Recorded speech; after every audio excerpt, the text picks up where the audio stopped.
So I've had some requests for longer videos and a more detailed look at how I break down tasks on the board. So let's do both.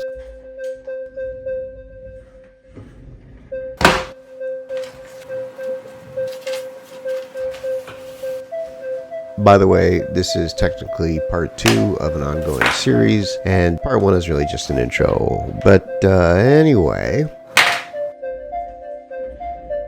if you're like me, when you don't see something in front of you, it doesn't exist. So to get stuff done, I have to plan things out, and even the planning stage can be overwhelming. But if I write it all down, then getting it done is just a turn of the page towards a reality. Like this shed. I started building this shed a couple of years back. It was born in my notebooks, but with a bit of vision and a lot of planning and some help from friends and family, I got it off the page and into the landscape. I'm still tweaking it and adding details, but I gotta get a tool wall up to finish it off because I can't deal with the chaos. So I wrote all the steps on a card, which got elevated from not important to urgent because I found myself with some free time. So here's what I do to plan out where everything is gonna go. Number 1, I take the dimensions of the wall where I'm gonna be putting the tools.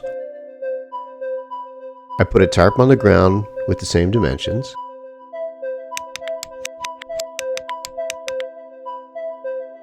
And I put all the tools on the tarp.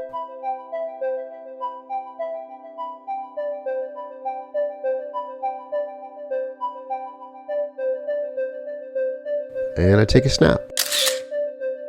I print all that off and I cut it all out.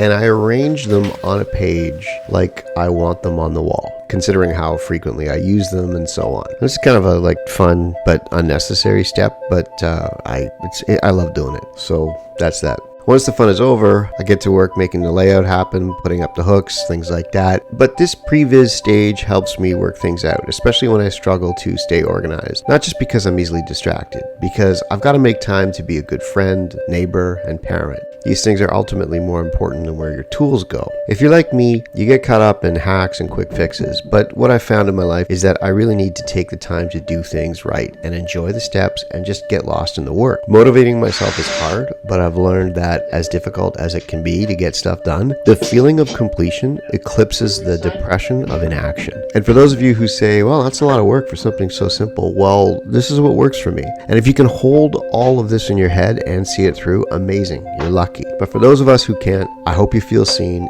and I hope my sharing helps you develop a system that works for you. All right, I'll see you in part 3.